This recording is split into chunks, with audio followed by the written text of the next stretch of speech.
മുനമ്പത്ത് തങ്ങൾക്ക് വസ്തുക്കളൊന്നുമില്ലെന്നും മേൽനോട്ട ചുമതലയാണുള്ളതെന്നും വഖഫ് ബോർഡിന്റെ വിവരാവകാശ രേഖ. വഖഫ് നിയമം നിലവിൽ വന്നത് 1954-ലാണ്.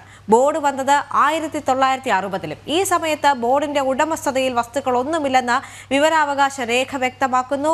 മുനമ്പം വഖഫ് അധിനിവേശ നീക്കത്തിൽ CBI അന്വേഷണമെന്ന ആവശ്യവും ശക്തമാകുന്നുണ്ട്. വിവരങ്ങളുമായി സുധീഷ് ഗോപാൽ ചേരുന്നുണ്ട്. സുധീഷ്, ചില നിർണായകമായിട്ടുള്ള രേഖകളാണ് ഇപ്പോൾ പുറത്തേക്ക് വന്നുകൊണ്ടിരിക്കുന്നത്. കാരണം മുനമ്പത്ത് തങ്ങൾക്ക് വസ്തുക്കളൊന്നുമില്ലെന്നും മേൽനോട്ട ചുമതലയാണുള്ളതെന്നും ഉള്ള വഖഫ് ബോർഡിന്റെ വിവരാവകാശ രേഖയാണ് ഇപ്പോൾ ജനം TVക്ക് ലഭിച്ചിരിക്കുന്നത്, അല്ലേ? ദേവിക, അങ്ങനെ തന്നെയാണ്. ഇപ്പോൾ മുനമ്പത്തെ ഭൂമിയിൽ അവകാശവാദം ഉന്നയിക്കാൻ വഖഫ് ബോർഡിന് ഒരു അവകാശവുമില്ല എന്നതാണ് ഈ രേഖകളിലൂടെ വ്യക്തമാവുന്നതിൽ ഏറ്റവും പ്രധാനമായി പറയാവുന്നത്. ഇതിന് അത് മേൽനോട്ട ചുമതല മാത്രമുള്ള ഭൂമിയിലാണ് ഇവർ അവകാശം ഉന്നയിക്കുന്നത്. അതിലുപരിയായി ഈ ഭൂമി അത് 2013 വരെയും കൈമാറ്റം ചെയ്യാൻ അധികാരമുള്ള ഭൂമിയായിരുന്നു.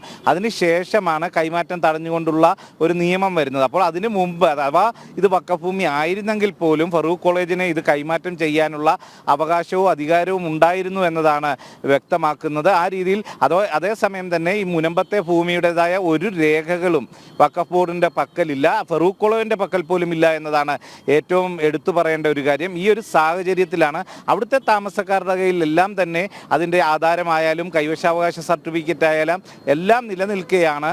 ഈ ഭൂമി അവിടെ വർഷങ്ങളായി താമസിക്കുന്നവരെ കുടിയിറക്കുന്നതിന് വേണ്ടി വഖഫ് ബോർഡ് അവകാശവാദം ഉന്നയിച്ചുകൊണ്ട് രംഗത്തെത്തുന്നത്. അത് ഒരു കാരണവശാലും നിലനിൽക്കുന്നതല്ല എന്നതാണ് ഏറ്റവും പ്രധാനമായി പറയേണ്ടത്. അതോടൊപ്പം തന്നെ ഇത് തിരുവിതാംകൂർ രാജാവിൻ്റെ അധീനതയിലുണ്ടായിരുന്ന ഭൂമി കാർഷിക ആവശ്യങ്ങൾക്ക് വേണ്ടിയാണ് ഇത്തരത്തിൽ സേട്ടിന് കൈമാറുന്നത്. ആ ഭൂമി എങ്ങനെ സിദ്ദിഖ് സേട്ടിൻ്റെ കയ്യിൽ വന്നു എന്നതിനെ സംബന്ധിച്ച് പോലും ഒരു രേഖകളും ഫറൂഖ് കോളേജിൻ്റെയോ ഇല്ലേ വഖഫ് ബോർഡിൻ്റെയോ ഒന്നും ഭാഗത്തില്ല.